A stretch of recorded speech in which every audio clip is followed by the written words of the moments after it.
Assalamu alaikum warahmatullahi wabarakatuh. Welcome to the 9 p.m. English News Edition. Here are the top stories.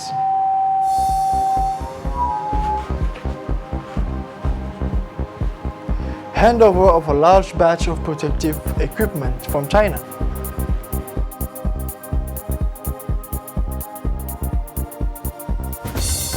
In France, France opens the doors after 55 days of strict confinement.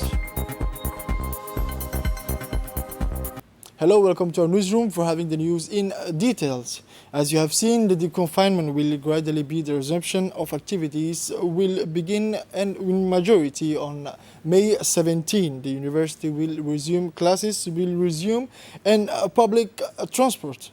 But the condition of resumption of activities will be subject to strict measures with the wearing of masks, which will be mandatory, to availability of hand washing, to respect of social distancing, the disinfection of public and private places frequented.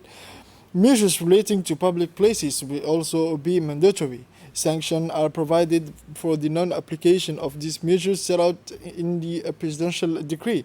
In addition, the COVID-19 Crisis Steering Committee, on the recommendations of the Scientific Committee, will propose, in view of the evolution of the COVID-19 virus situation in our country, either a strengthening or a lightening of the provisions, and if necessary, the Crisis Steering Committee has the prerogative to trigger a new phase of containment if the situation so requires.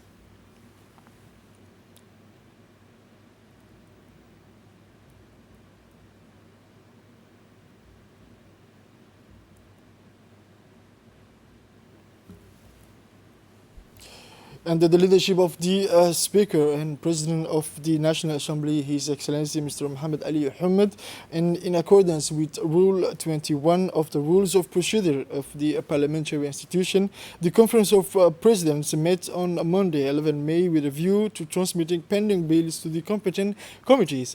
At this statutory sitting, the government was represented by the Prime Minister, His Excellency Mr. Abdul Qadir Kamil Mohammed. The meeting was also attended by the two Vice Presidents, the chairman of the parliamentary group, the chairman of the standing committees, and the general reporter of the budget.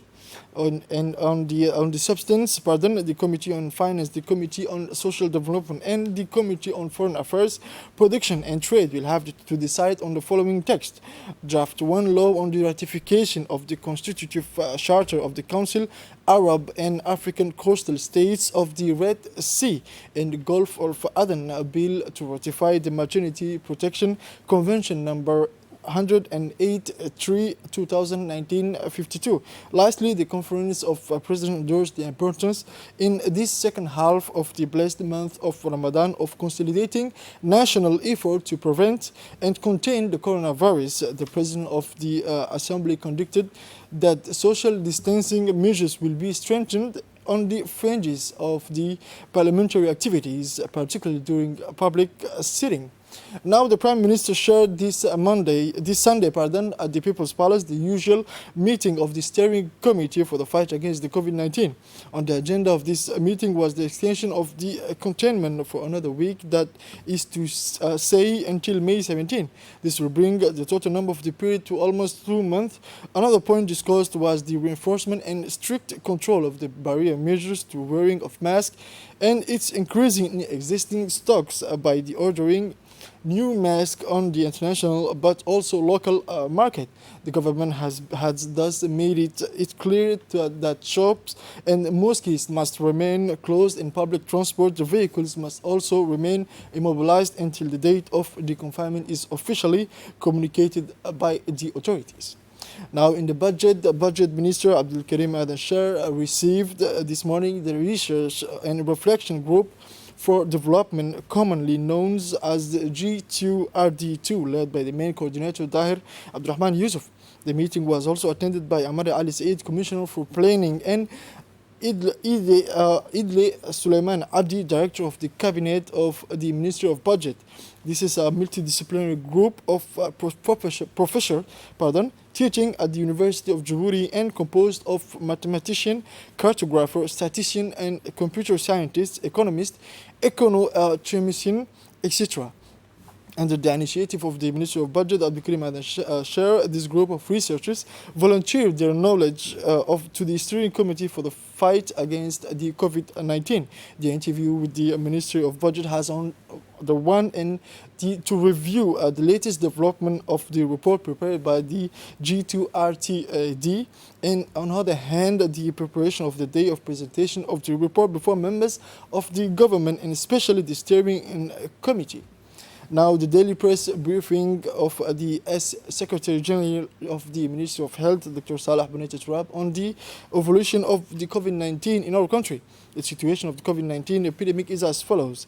486 tests were carried out, 17 positive cases, 25 persons cured. In view of the trend observed over the last few days, however, we need to put even more energy into insisting on and sensitizing the population to biojustice. As far as the overall assessment is concerned, 15,790 tests have been carried out till now. 1,227 cases positive for COVID-19 in the Republic of Djibouti. 872 cases have been confirmed cured, and importantly, 3 deaths. Please stay home. Now, the Chinese government and the predominantly Muslim Chinese Uyghur Xinjiang Autonomous Region sent a donation of medical equipment to the Republic of Djibouti this morning. This donation consists of N95 and surgical mask, protective suits, gang, and non-contact infrared thermometer and surgical shoe covers. This donation was received by Foreign Minister Mohammed Ali Yusuf and Health Minister Mohammed Warsama Diria. Mr. Mohammed Ali Yusuf, who initialed the document received of the equipment, while the Chinese ambassador did the same part for his part. Let us recall that the relations between the two countries, namely Djibouti and China, are in good shape, and especially at this time when a major global health crisis is raging, and that we can count ourselves on these great friends like China. The Chinese doctor dispatched 10 days ago left the capital today for China. Before taking the flight, the 12 Chinese doctors were presented with certificate of merit and recognition from the hands of the Minister of Health and his Foreign Affairs colleague, as well as the Chinese ambassador to Djibouti, for their outstanding work and the experience shared with their Djiboutian counterpart in fighting against the COVID-19 in our country. The 12 doctors were decorated yesterday by Prime Minister Abdulkadir Kamil Mohammed. Now, the Minister of Communication in charge of Post and Telecommunication took part this morning in a video conference at an extraordinary meeting of the Council of Ministers in charge of the ICT of the Smart African Alliance. The meeting was attended by the Ministers of Communication and Telecommunications of members countries of the Smart Africa Alliance at the invitation of Mustafa Mohamed Diaby, Minister of Post, Telecommunication and Digital Economy of Guinea, and also Chairman of the Council of Ministers in charge of ICT of the Smart Africa Alliance. Through this meeting, to discuss from the outset on the prospect, achievement undertaking the fight against the COVID-19, above all to present digital solution to this. Let us recall that during this meeting, a fruitful debate opened between the participants who did not fail to exchange ideas and experiences on this coronavirus pandemic, but also made recommendations to advance the project to fight against the COVID-19, which terrorizes humanity as a whole. The Minister of Communication in charge of Post and Telecommunication, Mr. Radwan Abdullahi Badon, explained the measures taken by the Republic of Djibouti to counter this coronavirus pandemic. Now, the Minister of Higher Education and Research, Mr. Nabil Mohammed Ahmed, made a statement this morning on the gradual reopening of the university from 17 May. All the master's degree programs are therefore concerned the Faculty of Engineering.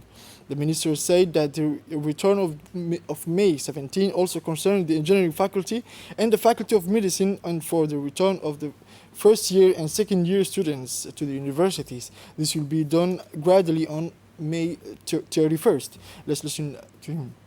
First of all, I would like to commend the courageous decision of the President of the Republic, who, by decree number 2020-80, such a gradual deconfinement in compliance with the rules of prevention and security instruction and all the accompanying measures all to ensure that Djiboutian can resume normal social and economic life for the well-being of all.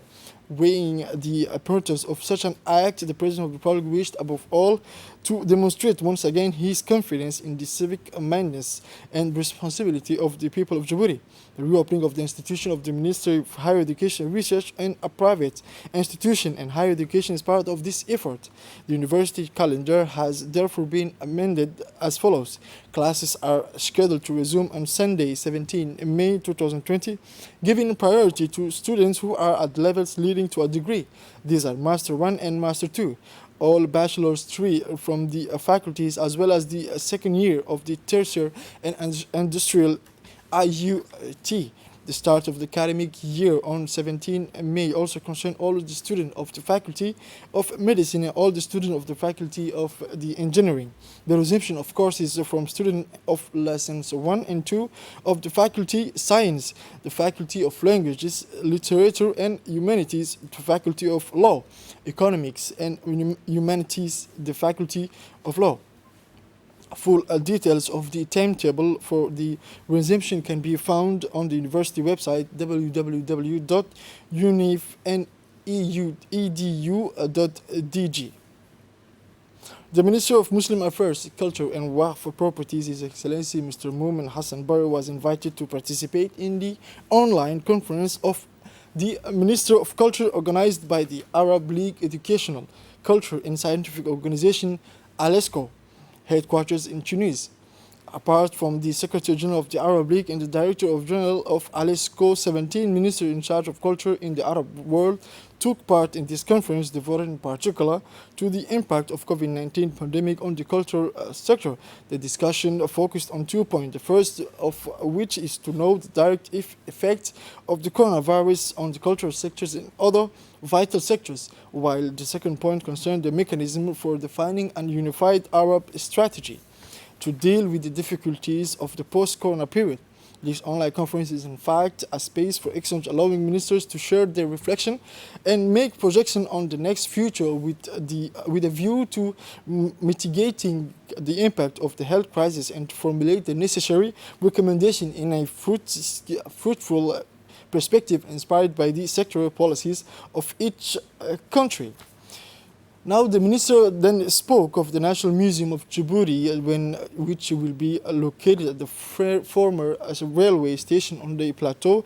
It will be a historical, cultural and tourist monument in the city of Djibouti because of the beauty of nature, the magnificent landscape and natural diversity in the mountains, sea and deserts. We have established the first institute responsible for regulating and developing film activities. Now, the National Society of the Djibouti Red Crescent received a large consignment of protective equipment for volunteers offered by the TICA agency. The primary objective of this donation from TICA is to support the Djiboutian Red Crescent in its effort to fight against the coronavirus. The presentation of the donation was made in the presence of the Turkish ambassador in Djibouti, the director of TICA, and the president of the Red Crescent and the director of ADDS. The volunteers of the Red Crescent of Djibouti did not fail to thank the TICA. Moving now on the international news. In France, France opens the doors after 55 days of strict confinement. After 55 days of strict confinement, the French are regaining some freedom this Monday. They will now be able to travel up to 100 kilometers from their homes. The confinement also marks the reopening of shops and schools, which for the moment, however, only concerns a minority of pupils. The French government is easing the restriction while increasing the calls for vigilance while the coronavirus is still circulating in the country. On Sunday, France recorded 70 new deaths in 24 hours, the lowest death toll since the containment. But the epidemic situation remains fragile. Teleworking is still encouraged by the authorities, in particular the limit transport flows. In Paris, the wearing of masks is becoming compulsory. In the metro or bus, and a passenger must carry an employer's certificate at peak hours. This is it for this edition. Thank you for watching us and have a wonderful night.